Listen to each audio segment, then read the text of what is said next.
We've been told that the global economy is fair, that trade, aid, and international investment exist to lift everyone equally. But history and reality tells a very different story. It's a story about how wealthier nations consistently extract resources, labor, and power from poorer countries. And it's also about how those same poor nations often struggle to break free from systems designed to keep them dependent.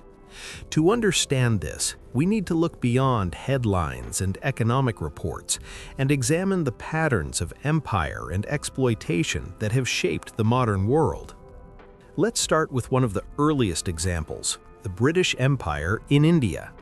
By the 18th century, Britain had established a massive presence on the subcontinent, controlling trade, politics, and even local economies. On the surface, it seemed like prosperity was flowing. Railways were built, ports expanded, and cities grew. But the reality was harsher. Wealth generated in India, textiles, spices, and raw materials, was systematically siphoned off to Britain. Local industries collapsed as cheap British manufactured goods flooded the market. Farmers were often forced to grow cash crops instead of food for themselves, creating cycles of famine while British merchants grew rich. Here, the principle is clear. When one nation's wealth depends on another's extraction, apparent prosperity can hide systemic impoverishment. Fast forward to Africa during the late 19th and early 20th centuries. European powers carved up the continent in what became known as the Scramble for Africa. Colonizers controlled minerals, agricultural output, and labor. They imposed taxes payable only in European currency, forcing local populations to work in mines or plantations to survive. Entire economies were redirected toward exporting raw materials to Europe rather than supporting domestic development. When independence came in the mid-20th century, many African nations inherited borders, infrastructure, and economies designed solely to benefit others, leaving them vulnerable to cycles of debt, dependency, and foreign influence. And this pattern isn't just historical. Take modern trade agreements and global supply chains. Countries like the United States and members of the European Union import vast amounts of cheap labor and raw materials from developing nations. Corporations benefit from low wages, lax regulations, and tax incentives abroad. Meanwhile, these same developing countries often remain dependent on a narrow set of exports, with little diversification. A drop in commodity prices or a sudden change in trade policy can trigger economic crises that ripple through millions of households. The illusion of globalization as mutual prosperity hides a much older pattern. The rich get richer, the poor stay dependent. Why does this happen? One part of the answer lies in debt.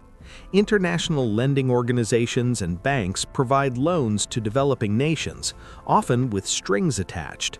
On paper, these loans are meant to spur growth, build infrastructure, modernize industries, and invest in health and education. But in practice, debt repayments and interest often consume much of a country's income, leaving little room for domestic development. Meanwhile, foreign investors profit from interest payments, currency manipulation, or ownership stakes in key industries. It's another form of extraction, not through conquest, but through financial control. History shows that nations that fail to build resilience and value within their own borders remain vulnerable. In Latin America, countries heavily reliant on commodity exports like coffee, sugar, or oil have repeatedly faced economic crashes when global prices fell. In the Caribbean, small islands dependent on tourism and imported goods struggle to maintain stability during economic shocks. Those who attempt to diversify through manufacturing, technology, or education often face barriers created by international agreements favoring richer nations. Value, like in the lessons from earlier wealth examples, comes from self-sufficiency, productivity, and assets that serve essential needs. Without it, dependency grows. A striking modern example of how wealth flows and value is concentrated lies in cobalt mining in the Democratic Republic of Congo. Cobalt has become a critical resource for powering lithium-ion batteries, which run everything from smartphones to electric vehicles. Global demand is enormous, and billions of dollars are generated through the sale of electronics and cars in wealthy nations. Yet the miners, who risk their health and labor under extremely hazardous conditions, see only a small fraction of that wealth. The cobalt itself generates immense value, but the benefits largely bypass the local economy.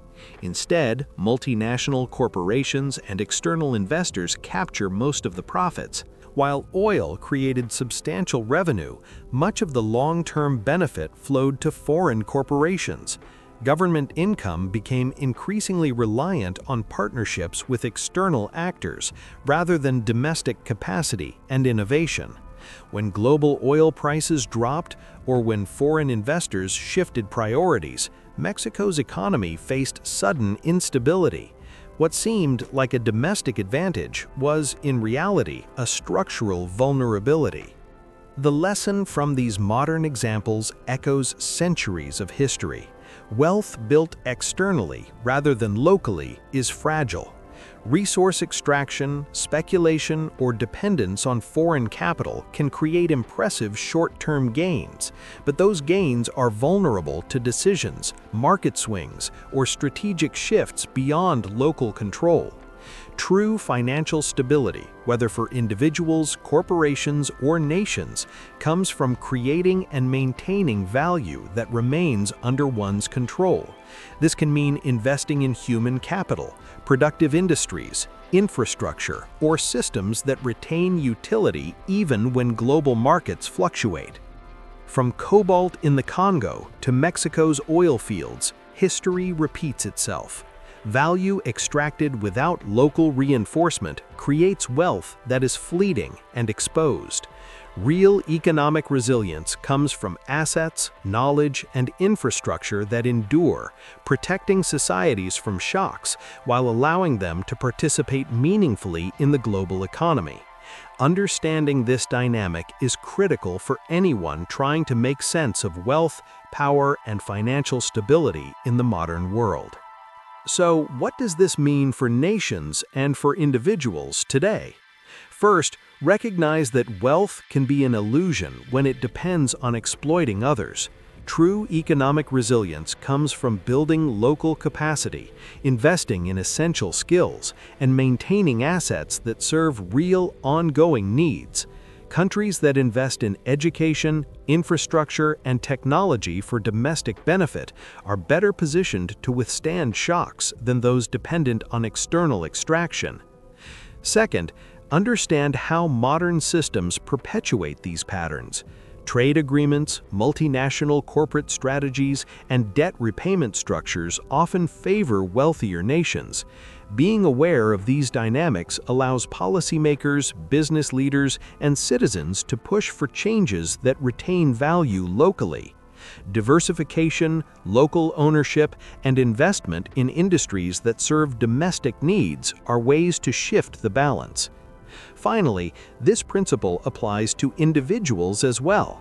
Just as nations need self-sufficiency, people must focus on creating value that is resilient to external manipulation.